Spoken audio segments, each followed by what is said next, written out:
we could talk to each other and, you know, have other thoughts while we were apparently looking at the performance. So it was a sort of gift, you know, as an actor to be able to do that. And that's why it was probably my favorite scene.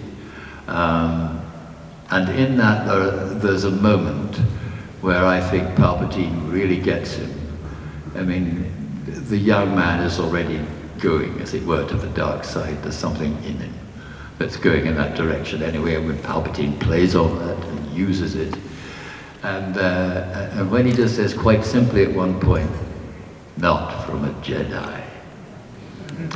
In other words, you better give all that good stuff up if you want to be as powerful as I know you want to be and join the dark side. And I was able to do those both things I've just been describing. Watch the show and watch him out of the corner of my eyes. So that would be the moment. Thank you. Thank you.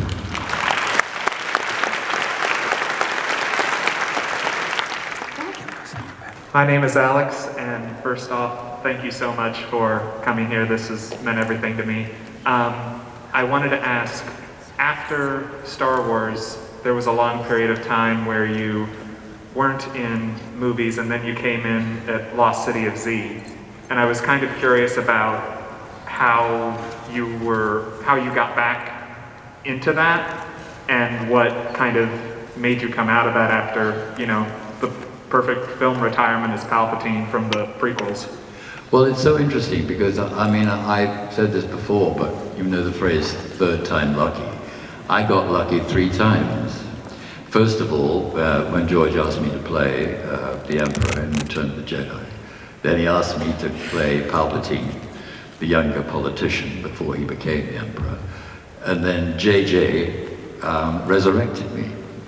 And each time it was a surprise. So very few actors in other situations, I mean, people have returned to series and so on, but who've had that opportunity to, in other words, certainly as far as the prequels are concerned, to regress in order to progress.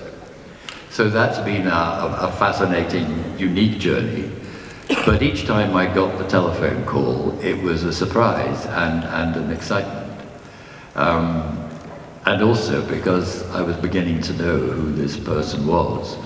Although George never gave away any secrets. He just let me discover it for myself. I mean, when we, just before we started, yeah, it was that close.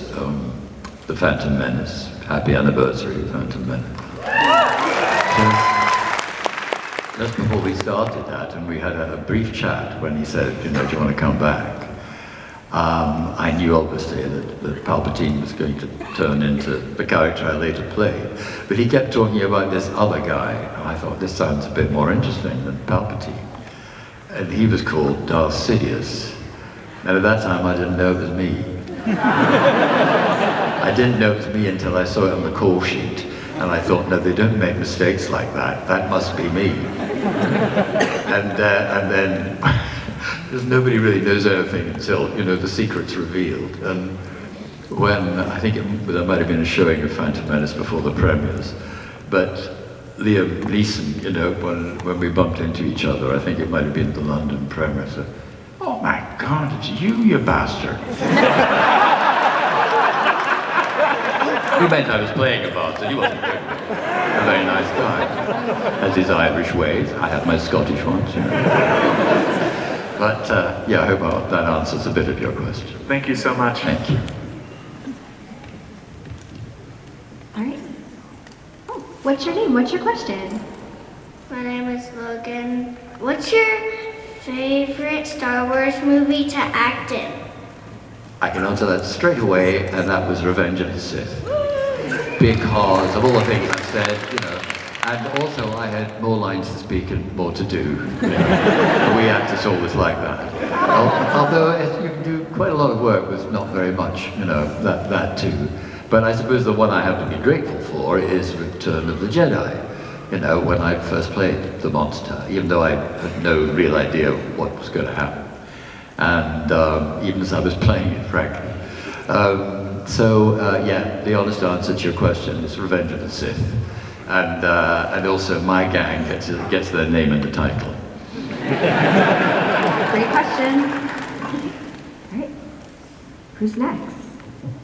Thank you. All right. What's your name? My name's Josh, and my dad and I always connected through Star Wars and through movies. As an actor, can you speak about your opinions on how and why art connects people? Say that again, the last bit, sorry. Can you speak about your opinion on how and why art connects people? I didn't quite. Oh, I'm sorry, I just missed that word. Yes. Well, I think it's because it's, at its best, it's about something outside our everyday lives. And it works best, it's always hard for actors to talk about this because it sounds a bit pretentious and a bit mythical.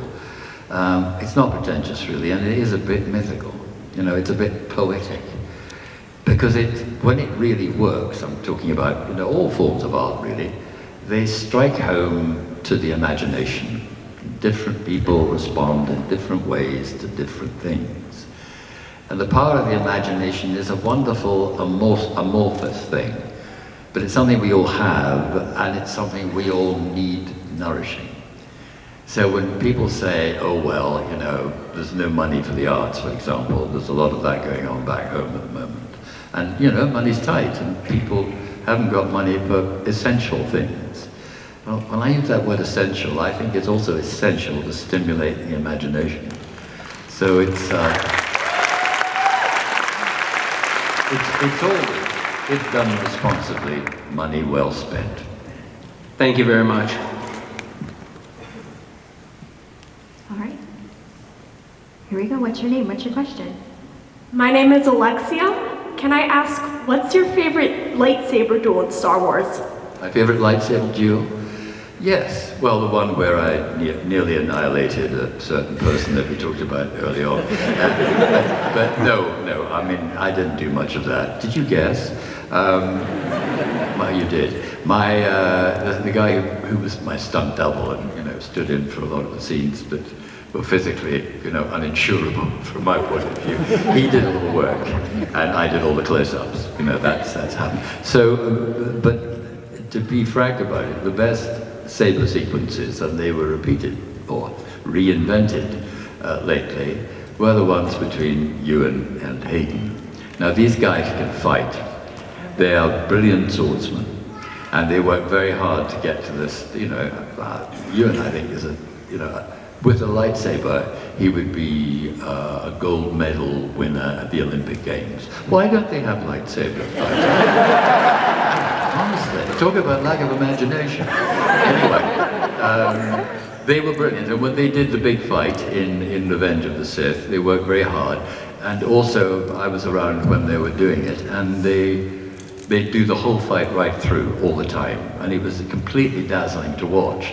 And of course, when you see it, it's inevitably chopped up, because, you know, the film is edited in a certain suspenseful way. We go back with all the rest of it. And I suggested to them that they should, when we were promoting film, they should go, what we say in England, go on the halls. In other words, they should go around and show how skillful they were at actually fighting.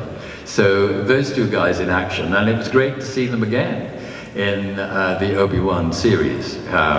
You know, resume their skillful fight. And I don't think it took them too long to get back into the rhythm. But I mean, it's pretty good to watch on the movie. I'm sure you're watching in person, it was entirely dazzling. Question. Thank you. Thank you. All right. Go ahead. Hi, I'm Kaylin. Hi. And I think I speak for a lot of us here when I say that when we think of villains, we think of the Emperor. But more specifically, when we think of villain laughter, we think of the Emperor. So I was wondering, I know you mentioned where the voice came from, but did you have to dig deep anywhere for the laugh specifically? Well, I do a lot of laughing in life. No, that's not a good answer. I think there's something about the evil laugh, isn't there? And I thought and everybody sort of knows the that sort of laugh. And I thought it should be sort of based on that. And they teach you at drama school not to start laughing because you probably ruin your throat, but to sort of do a consonant, something like "b." So I would go "b," And the birth kicks it out, strangely enough. And I didn't know I was going to be asked to do that, but when we were doing the sound for Return of the Jedi at a studio in London, most of the film was revoiced in those days because of the way the sound channels worked. Now, most of it's captured live, which we all prefer, of course. And I was recording with George in the studio, and his friend, Steven Spielberg, was there, and his other friend,